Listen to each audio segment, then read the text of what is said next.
Wondering how to land more speaking engagements, but you're not sure where to start? Well, if you have a podcast, a live stream show, or a YouTube channel, you're going to love the 5 different types of episodes or shows that you can start adding to your lineup now to get positioned as a speaker and have meeting planners and conference organizers emailing to hire you. Let's get on to the show. Are you a coach, consultant, or service provider who's frustrated with the growth of your business? You're in the right place. I'm your host, Laurie-Ann, and you're listening to Be in Demand, where I talk about how to leverage speaking opportunities to grow your business, get positioned as the expert, and monetize your expertise. Let's get on to the show. I bet that if you're listening to this podcast, you are a speaker, you call yourself a speaker, or you want to do more speaking events. And if you've been listening for any amount of time, I've asked you to pick a stage. This podcast happens to be one of my stages that I speak on. It is the stage that I show up on regularly, which is twice a week. Today, we're going to be talking about what specific episodes that you can have on your show so that you can literally direct meeting planners to. You can be telling your audience more about it. From your website, you can be linking to those very specific episodes so that you have more people that see you as a speaker and want to hire you.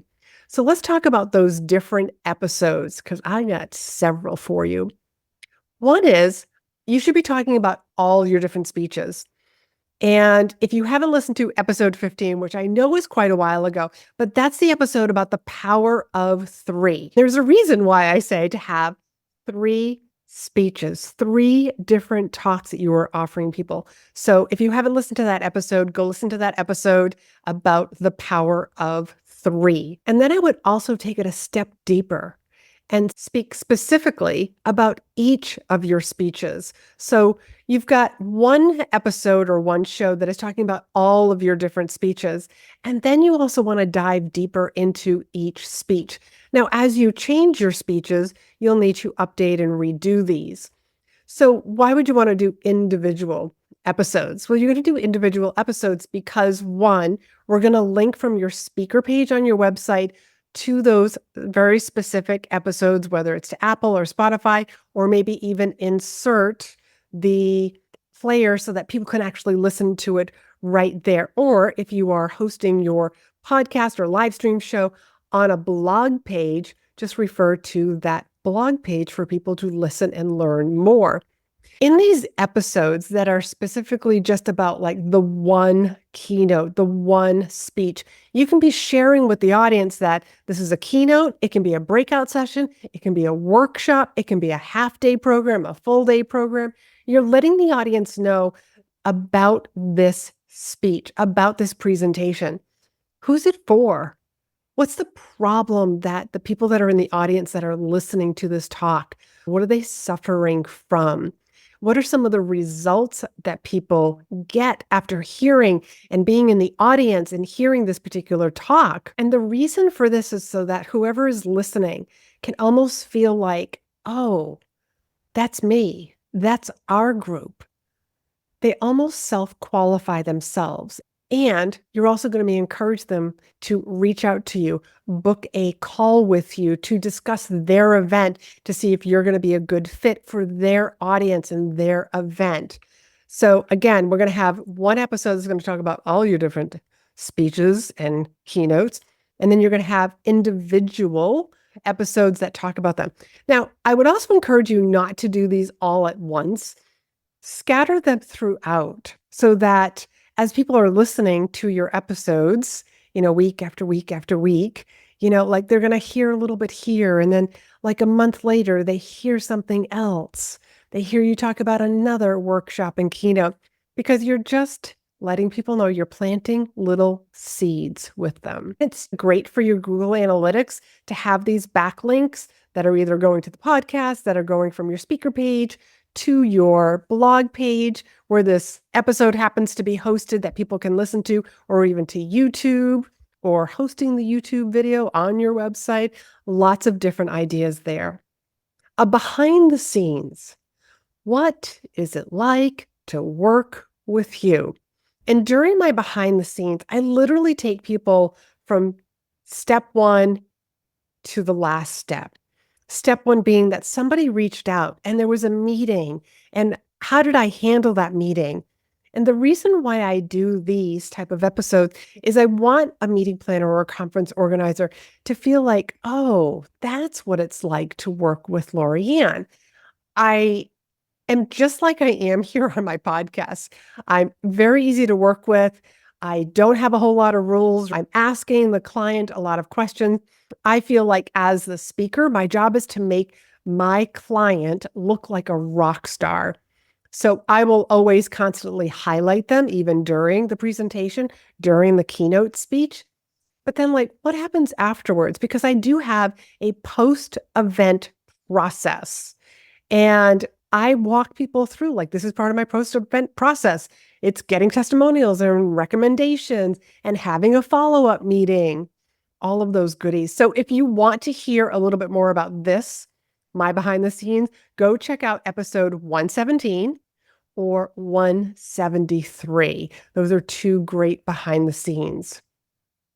Another one is talking about your framework, your unique framework. And I have spoken about the in-demand methodology, talking about your framework, like the in-demand signature speech. So there's a reason why the opening, the authority, the value section, the call to action, the closing, these all work together. They're pieces, they're built in blocks for a very specific reason.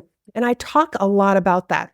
And a client of mine, and this is a long-term goal that we have, we're working on something that is going to happen this fall, where he is attending a conference.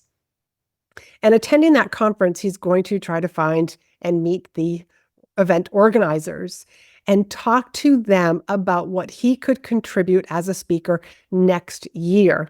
So we've already decided what that topic is going to be, and he's going to be creating episodes on it now. So I told him, we don't want just one episode. I would really like it if he would come up with 3 different episodes.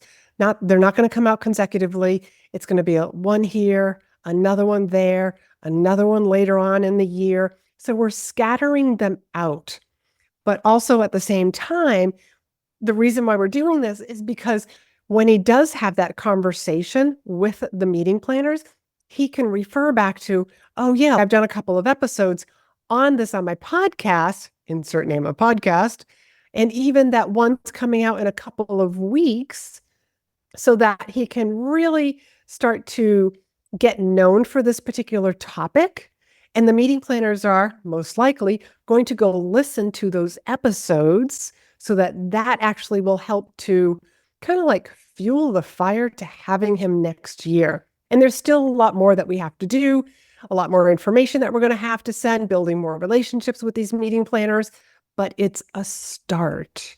So if you have a podcast or a live stream show, consider doing some episodes on your framework, on your thought leadership, and scatter them throughout so that it's not just one single episode where you talked about this. I would like to see it multiple times.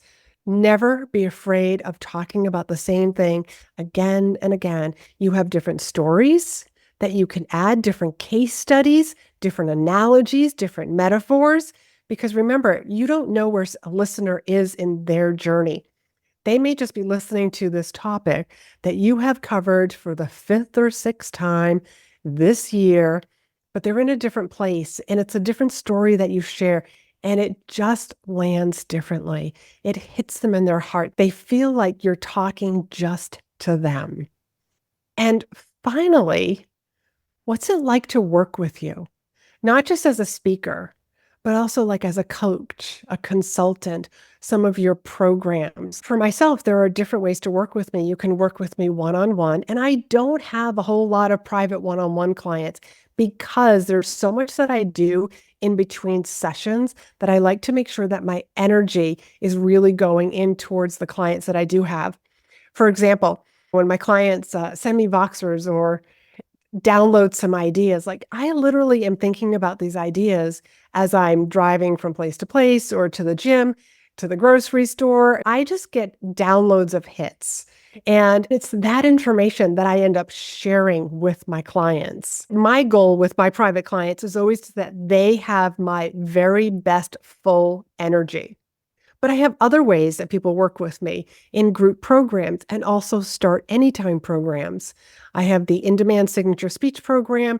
I've done episodes on that program. As of this summer, it has become available as a start anytime program. And I'll make sure the link to that is down below because this is a program that if you have to give a keynote speech and you're just like, I just don't have time. I don't have time to work with Laurie-Ann one-on-one. I didn't know that she had a 1 hour pick her brain or an intensive. Those are other ways to work with me. And you can start writing your speech using my methodology, this block method, right away. Because sometimes people have a speech that they have to give that's a little impromptu, it's a little sudden. They don't have months to prepare, they have days or weeks to prepare and put their speech together, and they want to do it in a concise manner and come across as being a professional. So do those working with you and also bring your clients on. Bring clients who have gone through your program, your one-on-one clients, and have them share their experience, why they hired you, so that your audience that's listening can actually get a feel for being a fly on the wall, feeling what it's like to work with you, and they hear it through somebody else. And I know that this is something else that I have mentioned this tip before during this podcasting series this month, but it's so critically important. Now, I don't do client interviews with every one of my clients, but there are some that I just enjoyed working with them so much that I just had to bring them on to my podcast. And I want them to get that extra kudos, that extra PR that they can be sharing with other people. So just to summarize, the different episodes that you want to start including in your lineup on your podcast, on your live stream show, over on your YouTube channel. You could probably make a playlist of your speeches and what it's like to work with you as a speaker. You want to be talking about all of the 3 different speeches and keynotes that you offer. And remember to add, whether those presentations, whether it's a keynote, it's a workshop, it's a breakout session, it's a half-day program, it's a full-day program, or maybe it can be all of the above. Also, want to be talking about each specific program, each specific speech, keynote that you have solo episodes just on each of them so that we could also link them to from your speaker page over to your blog, have behind the scenes episodes so that people know exactly what it's like to work with you and the process, because there are a lot of people that are out there that are hiring speakers. They may not be meeting planners or conference organizers, and they've never worked with a speaker before. They've never booked somebody. So it's your job as the speaker to show them what your process is and what it's like to work with a speaker. Consider having episodes on your unique framework and then what it's like to work with you, like as a coach, as a consultant, as a service provider. What are the different ways that you work with people and what are the sort of different results that people get when they do work with you?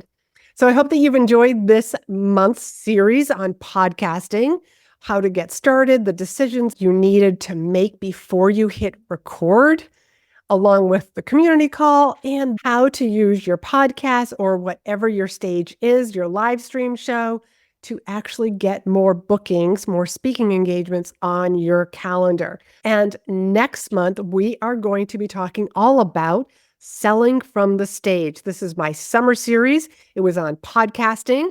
And now we're going to be moving into selling from the stage. And I got some great episodes that are coming up for you that you'll be able to walk away with some valuable tips that you'll be able to implement the next time you're speaking or being interviewed. So till next time, be in demand.